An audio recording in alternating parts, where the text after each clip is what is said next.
Explosive fact. और आज की इस वीडियो में मैं आपको कुछ औसम फैक्ट के बारे में बताने जा रहा हूँ एंड आई होप कि आपको ये फैक्ट पसंद आएंगे। तो आइए दोस्तों शुरू करते हैं।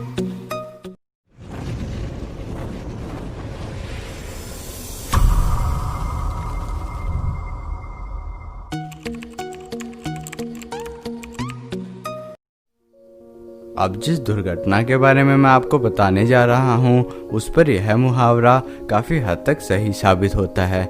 जैसा कि हम आम भाषा में यह कहते हैं कि जाको राखे साइयाँ मार सके ना कोई, यानी जिसकी मदद स्वयं भगवान करते हैं उसे कोई भी विपत्ति छू नहीं सकती। जैसा कि 26 अक्टूबर 2001 को अमेरिका के एक शहर में मैथ्यू नाइट नामक व्यक्ति एक दुर्घटना वाले स्थान पर दुर्घटनाग्रस्त लोगों की मदद कर रहे थे। तभी अचानक से एक तेज रफ्तार कार ने आकर अचानक उन्हें टक्कर मार दी। इस टक्कर के कारण मैथ्यू उस स्थान से 118 फीट दूर जाकर गिरे, जो कि दुर्घटना में सबसे दूर तक फेंक के जाने का वर्ल्ड रिकॉर्ड है। और सबसे अजीब बात तो यह है कि इतनी खतरनाक टक्कर व दूर जाकर गिरने के बाद भी वे जीवित बच गए और उन्हें केवल कुछ गंभीर चोटें ही लगी थी। और 1 साल के बाद पूर्ण रूप से स्वस्थ होकर मैथ्यू दोबारा अपने कार्य पर लौट आए।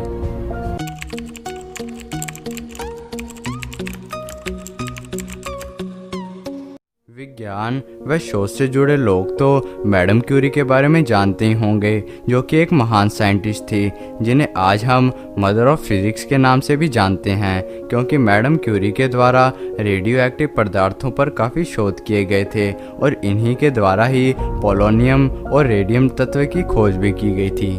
और आपको यह जानकर काफ़ी ताज्जुब होगा कि रेडियो एक्टिव तत्वों में इनकी हद से ज़्यादा रुचि व अत्यधिक शोध ही आगे आने वाले समय में इनकी मृत्यु के कारण बन गए थे।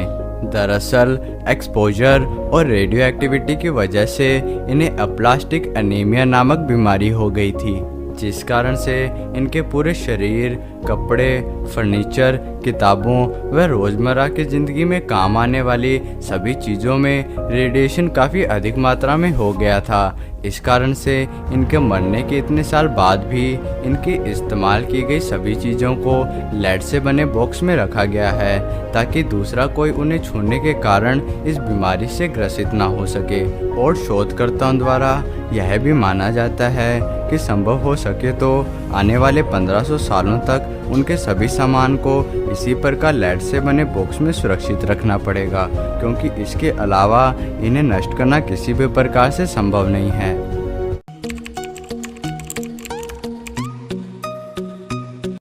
अक्सर कैमरे या मोबाइल से फ़ोटो खींचते समय हम सभी की आम धारणा यही होती है कि हमारी फ़ोटो सुंदर व मुस्कुराती हुई आए। इसलिए आमतौर पर फोटोग्राफर के द्वारा फ़ोटो खींचते समय स्माइल या सेचीज कहने को कहा जाता है, ताकि फ़ोटो में हमारे चेहरे पर मुस्कुराहट रहे। लेकिन आपको यह जानकर काफ़ी आश्चर्य होगा कि लगभग 100 साल पहले विक्टोरियस एरा यानी राजा महाराजाओं के समय में सेचीज या स्माइल के स्थान पर फोटोग्राफर के द्वारा आमतौर पर सेफ प्रून्स बोलने के लिए कहा जाता था, ताकि फ़ोटो में उनके चेहरे पर गंभीरता के भाव प्रदर्शित हो। और ऐसा इसलिए कहा जाता था क्योंकि उस समय ज़्यादा हंसना फूहड़पन की बात मानने के साथ साथ ज़्यादा हंसने वाले व्यक्ति को गरीबों और नशा करने वालों के साथ जोड़कर देखा जाता था।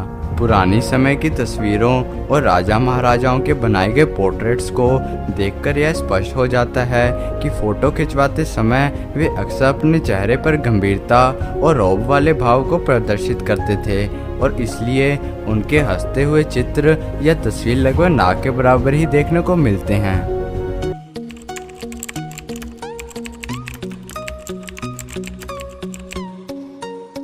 हम सभी इस बात को अच्छी तरह से जानते हैं कि परमाणु बम के हमले से बचना लगभग नामुमकिन ही है, क्योंकि परमाणु विस्फोट के बाद पलक झपकते ही इसके रास्ते में आने वाली सभी जीवित या मूर्त चीज़ें पल भर में ही नष्ट हो जाती है।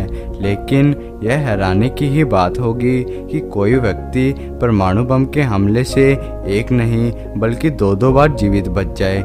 अमेरिका के द्वारा जब जापान के शहर हिरोशिमा पर 6 अगस्त 1945 को परमाणु हमला किया गया, उस समय जापान के एक नागरिक जिनका नाम सुतोमो यामागुची था, उस समय हिरोशिमा शहर में अपनी बिजनेस ट्रिप पर थे। उसी दिन अमेरिका ने वहां पर परमाणु बम गिरा दिया, जिससे उनका चेहरा व हाथ झुलस गए थे, पर उनकी जान बच गई थी। और अपने शहर नागासाकी पहुंचने के 3 दिन बाद ही अमेरिका ने वहां पर भी परमाणु बम से हमला कर दिया था। लेकिन यह चमत्कार की ही बात है कि इस हमले से उनका घर पूरी तरह से बर्बाद हो गया था, लेकिन यामागुची व उनका पूरा परिवार सुरक्षित जगह पर होने के कारण जीवित बच गए।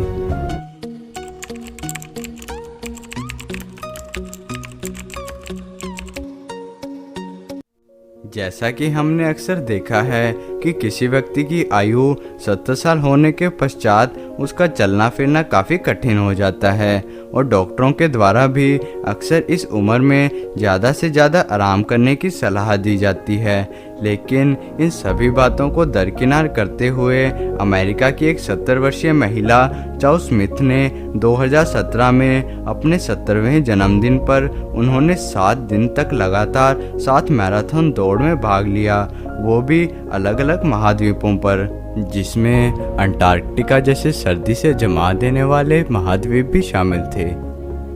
वीडियो कैसी लगी कमेंट में ज़रूर बताएं, और वीडियो अच्छी लगी हो तो इसे लाइक करें और साथ ही चैनल को सब्सक्राइब करें और बेल आइकन को दबाएं, जिससे आने वाली मेरी लेटेस्ट वीडियो की जानकारी आप तक सबसे पहले पहुंचे। तो दोस्तों मिलते हैं अगली वीडियो में।